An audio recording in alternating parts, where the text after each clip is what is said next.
Hey everybody, Scout Crafty here again, midweek Wednesday. Hope you're doing well. We have a lot of things going on today. First of all, I want to start off, we had the poor man's flea market during the week. I know it's been hot, so there hasn't been a lot of stuff out, but that one house that I picked up a lot of stuff from, they finally are moving out, and they had a dumpster in front of the house. I got some good, I got to show you. So let's get right to it.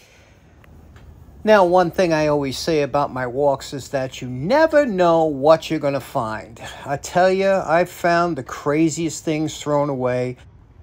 Like this little vehicle here. Look at this. That's a cool little police vehicle. All the lights were working lights. You know, they had red and blue flashers. It had headlights. It had fog lights on the roll bar. It had nice plush seats.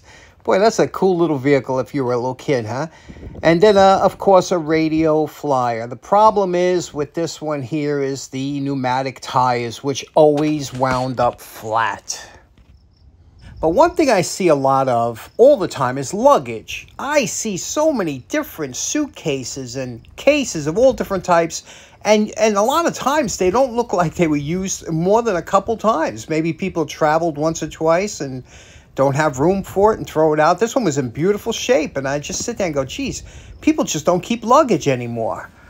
Now I found this. Now, my buddy Frank from Whitestone, he would know what this is. Do you know what this is? If you're a native New Yorker, you might recognize this, but I knew right away what that is. And what that is, take a good look. You can see it's an umbrella, obviously. You say, so it's a regular striped umbrella. What is it? This was a rental umbrella and heavy-duty canvas from Jones Beach. Now, Jones Beach, for people that don't know, here in New York, it's a large state park on Long Island. And this was a really popular place for everybody in the city would go out there. It was the go-to beach, and it was just absolutely pristine. They had a boardwalk. They had all kinds of activities. Just a beautiful beach. Anybody on New York or Long Island knows it. And they had a couple, actually, of pools. They had saltwater pool, freshwater pool. And in the summertime, it was packed years ago. I mean, you couldn't move in the place. But it was a beautiful, well-kept state park. Okay, next up, you remember this house that I've gotten so much from. They were moving. Well, they're finally done. There was a dumpster in front of the house. And look what I picked out of the top of the dumpster. Okay. So look what we have here. A vintage Airequipt pat pending automatic slide changer. The only thing it's missing is the tray. And I looked in I couldn't find the tray. And I said, I don't even know if it works, obviously. But I dug through the dumpster and I found the case. It's too mint condition to be thrown in there just like that, right? So let's plug it in. Live and at the scene. I'm going to plug it in and see if it works. If it don't work, it goes right back in the trash. But let's plug it in. Here we go. It's plugged in. And here we go. There's a switch back here. Can you see it? Off on. Let's give it a try. Oh, yeah. Fans working. Lights working. Beautiful. All we need is this. I'm going to go on eBay. Pick up some cartridges, and I'm going to fix the box. Let me show you the box. Now, I went scrounging through the dumpster, and I found this. This is the base. You see that? I found this, which don't look good, right? But then I found this. Check that out. All right? So this is the case. All I got to do is put it back together. It looks like the nails. So let me put it back together and glue it up. And we'll be back.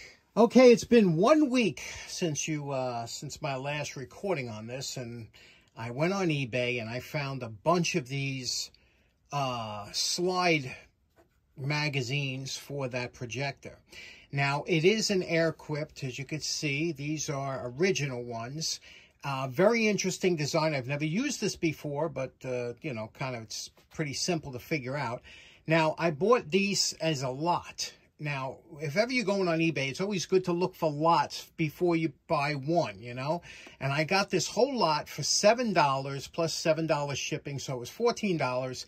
I got 7 of them. So That was a great deal, right? Now, they hold 36 slides each. Let me show you how these work. Very interesting. Now, these slide magazines would hold 36 slides. Now, a slide was 2 inches by 2 inches. Actually, the film is 35 millimeters, but they put it into a holder that was 2 by 2. This held 36 because most film came in either 12 exposures, 24, or 36 exposures. So I guess they just went with the 36. And if you filled it 3/4 or halfway, that's on you. You can see that it was manufactured New Rochelle. And very interesting how this came. And this was just how you would get it back in the 50s or something, maybe 60s. You could see the magazine, what it looks like. And how nicely it was made. Look at the printing on there, right? The stamping on here. And what it would do is you had inside this little magazine, there was little aluminum, I guess they're aluminum or maybe stainless, who knows? But they're little trays, and that would hold a slide. So you would... what you would do is you would take your slides and place them in each one here. I have a pack of slides that I got from upstairs. I just grabbed it. This is more or less, I think there's 36 in here. And this is how they would come when you would get them developed. They would come like this. And you would take them out. And let me load some into a carrier. Now, the first thing you would want to do is find the orientation of the slide and how you're going to mount it. So here I'm going to put the that little Kodak yellow tab. I'm going to load that in like this. Okay, so you see we just put it into here like this. I already loaded some. Push it down like that. That's one like that. That's how you do it. And so you would load these in one at a time into these little carriers that are in here. And then when it's full, I guess I have 34 here, but 36 would fill the whole cartridge. And then you would write on here. Now, the person I got it from obviously had Mexico. So this was probably filled with slides from Mexico when it was new. But you would slide this plastic. You could write on here. You could get more cards. It was a very interesting design. Now we would load this into the projector. And let me show you how that works. Very interesting. You can see here, this is a slot that's open. Very cool. Now, here's the projector. I remember I put this all back together. I glued and re-nailed it with new nails all the way around. You can see it's all solid. How this works, there's 2 clips on each side that hold the bottom on. So we'll just undo those clips. You can see what kind of clips they are. Undo those clips, and you can see the projector sits in the bottom tray here. There are, let me pull this up. There are 2 little holes here, recesses in there for the bottom feet that are on the bottom of the projector. You put these 2 rubber feet in there, and that's how you store it into the case. Now we have our projector here like this. Now, this little knob here in the front, see that knob? That will raise and lower these 2 feet so you can get, a lot of times you would stick something under there if it didn't go high enough or whatever, but that raises and lowers these feet to give you elevation on the screen. This is your lens here, and what you do is it's threaded, so as you screw it counterclockwise, it'll come out and focus. Once you have it focused, you would be able to, it usually stays focused for each slide. To put the cartridge into this slide, very interesting. Let me show you. Now, there are 2 tracks here. You see there's a track here and a track here. Okay, you see that? The 2 tracks. Now, there is a lip here. So what you do is you pull out the carrier, the slide charger here, the charging handle, and you place this in to the rack. And you notice there's a lip here. You got to make sure you're under that lip in here. You just slide it until you hear your first click. There you go. Now we're set up for number 1. Now you can see over here, this is lined up with number 1. When I push number 1 in, it'll load the slide into the projector, show it on the screen. When you're ready to change it, you just pull this out and in, and it will advance it 1 click. Watch this. Advance, 2nd slide.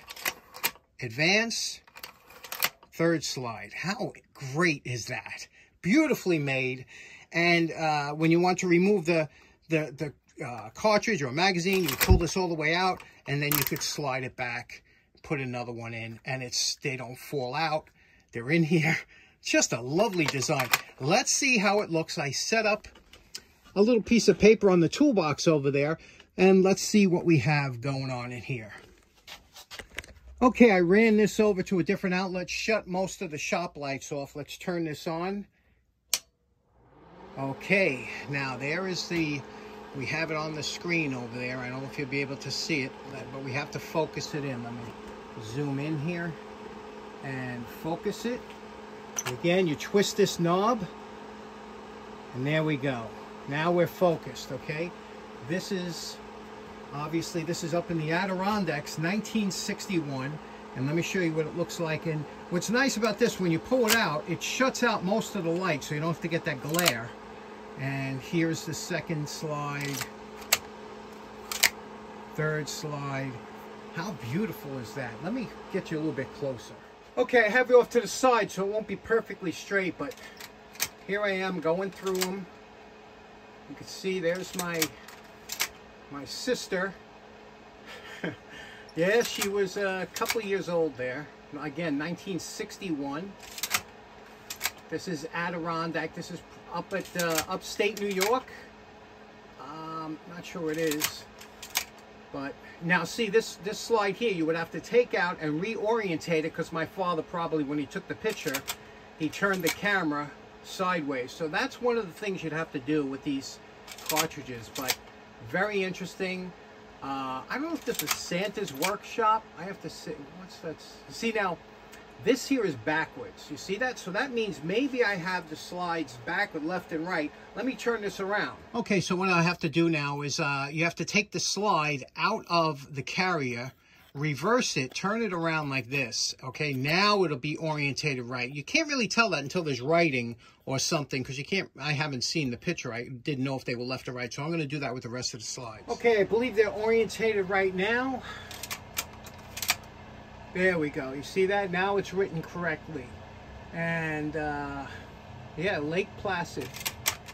A quick search on the internet showed that this was actually called the Home of 1,000 Animals, and it was a type of an amusement park, and it opened up, it says 1915. It ran until the mid-'80s, and they had a whole bunch of different animals and different things. I guess there was a bear from back in the day, 1961.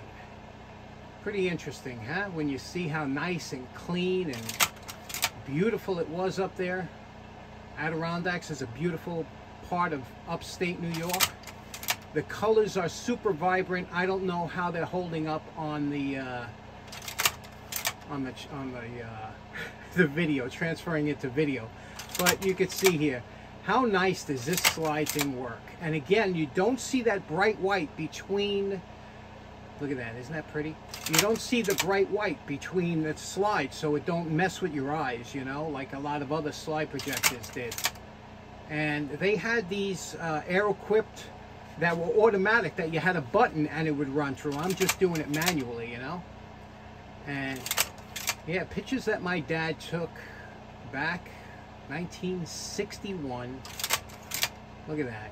Look how nice things were back then, huh? Yep, my sister, she was a big animal lover, still is, still has a farm today. I guess this is where she got that love of animals for. There we go. Oh yeah, look at that. Okay, that's it. Now once you came to your final slide, it'll stop. It won't let you go any further. Then you just pop out the cartridge and you could pop in a new one and continue your slideshow. So what a great projector. Better than any of the ones I have. I love it. It has a beautiful picture, nice bright bulb. The problem with these older ones is you got to be careful, because these bulbs, and that's why if it was burnt out, I wouldn't have done anything. Sometimes the bulbs run upwards of $30 or $40 for the bulb. So you don't want to, you know, leave this thing running longer than you have to. You want to save that bulb as long as you can. They do last a long time. I haven't had to replace any of them, knock on wood. But, you know, that's one thing you got to consider. But isn't that nice? Airequipt. Never heard of it before, but I love it. So in closing, you know something my father used to do the same thing that I just did. If he would find something in the trash that was missing, I can't tell you how many times he would find a vacuum, he would fix it, but he'd have to order new belts for it. And you know, every time he found something, it wound up costing him something. So same with me. I found that beautiful projector, but I had to get the trays. Now, if that didn't work, I would have been out double the money, right? But everything worked out good. And I hope you enjoyed the episode. We'll see you again on Friday. Hope you have a great rest of your week. Take care now. Bye-bye.